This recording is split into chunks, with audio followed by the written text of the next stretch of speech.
আজকে কাইনেমেটিক্স এর ইকুয়েশন গুলোকে নিয়ে ডিসকাস করছি, কিভাবে সেগুলোকে এস্টাবলিশ করব।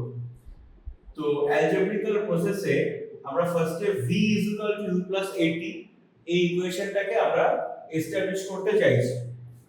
তো এখানে symbols have their usual meanings. যখন তোমরা ডিরাইভ করবে তখন ফার্স্টে ওইটাকে মেনশন করবে। আর এগুলো সবই যেহেতু লিনিয়ার মোশনের পার্টের মধ্যে পড়ছে, তো যখন স্টার্ট করবে লেখা তাহলে ফার্স্টে স্টেটমেন্টটা কিন্তু অবভিয়াসলি তোমাকে মেনশন করতে হবে। সেখানে লিখতে হবে let the initial velocity u, final velocity v, acceleration is a।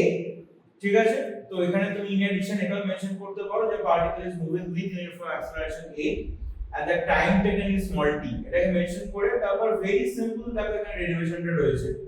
তো আমরা ফার্স্টে কি লিখলাম, acceleration a is equal to v minus u by t, because we know that what is acceleration, rate of change in velocity। তো যেহেতু এটা linear motion, এখানে velocity এবং স্পিড দুটোই সেম মিনিং ক্যারি করবে, বিকজ লিনিয়ার মোশন মানে straight line motion, unidirectional motion. তো এখানে acceleration is equal to change in velocity, initial velocity u, final velocity v। তাহলে ভেলোসিটি চেঞ্জ কত হয়েছে, v minus u। টাইমের চেঞ্জ কত হয়েছে না t। একটা ব্যাপার একটু বলে রাখি, এখানে t যে টাইমের চেঞ্জ এটা অ্যাকচুয়ালি কিন্তু t - 0 থেকে এসেছে, বিকজ যখন আমরা অবজারভেশন স্টার্ট করছি সেটাকে আমরা t = 0 ধরি, and after a time small t সেটা হচ্ছে t = t থাকে।